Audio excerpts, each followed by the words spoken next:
Minutes from Romania. Today pala is Sunday, so magsisimba kami. Yung biyanan ko is mumba muna at pumunta dyan sa may tinapayan kasi meron pa siyang bibiliin. Yung aking asawa naman bumaba para ma-verify lang. Yan pala yung simbahan kung saan kami madalas nagsisimba ng Yana kapag Sunday. Nakalabas kami ng Yana sa church. Ay pupunta sa aming tatay kasi pupunta kami ng aming bahay. Hey, chefa mami. Hi, Bine. Dumaan muna pala kami sa Chinese store para bumili ng doormat at baso. Nakalimutan ko kasi bumili before.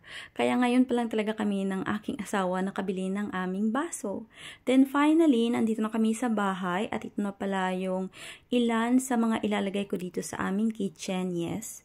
Tapos na po yung pagre-renovate ng loob ng aming bahay. Hindi pa siya totally complete. Yung aming mga gamit. Mag-iipon pa kami para makabili kami ng another na kulang na gamit sa loob ng aming bahay. Pero bago yan, samahan niyo muna ako sa pag-open at paglalagay ng aking mga pinabili before na mga kagamitan. Tulad na lang nitong aking chaska or cup and saucer. Bali, 4 na set lang yung nabili ko kasi yun pa lang yung nakita ko ba.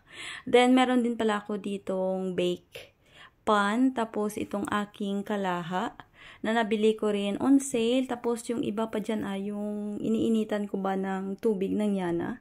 Tinatanggal ko rin dyan yung kanyang price tag. Tapos ito naman, nabili ko siya para lagyan ko ng aking mga asukal tsaka asin. Then, ito pala is na-order ko from Temo. Maganda ito para sa lalagyan ng ating toothpaste tsaka toothbrush. Napaka-aesthetic ba pagdating sa CR. Tapos, ito na nga nilalagay ko na dito yung mga kagamitan na tulad ng baso. Yung iba dyan pala is galing pa yan sa regalo nung kinasal kami ng civil ng aking asawa. Then, yung iba naman is pinamigay ng family member ng aking asawa nung mga nakaraan pa. Nung nalaman nila na kami ay nagpapagawa ng aming bahay.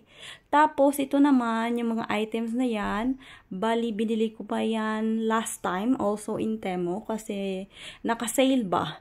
Tapos, itong hanger, binili ko talaga ito, kasi nga, space saver siya sa loob ng cabinet. Ito naman, nabili rin namin to sa Temo, and very good to siya kapag ikaw ay nagtra-travel, maliit lang siya, at pwede mo nang maluto yung mga gusto mo lutuin dito ba. And, the most important, meron din siyang steamer.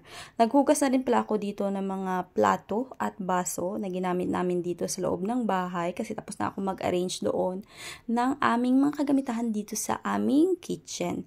Pero hindi pa pala kami maglilipat dito sa aming bahay. Hintayin muna namin na makabalik yung aking biyanan sa kanyang work. Hindi pa kasi kaming makasama sa kanyang apartment hanggang sa kanyang pag-alis.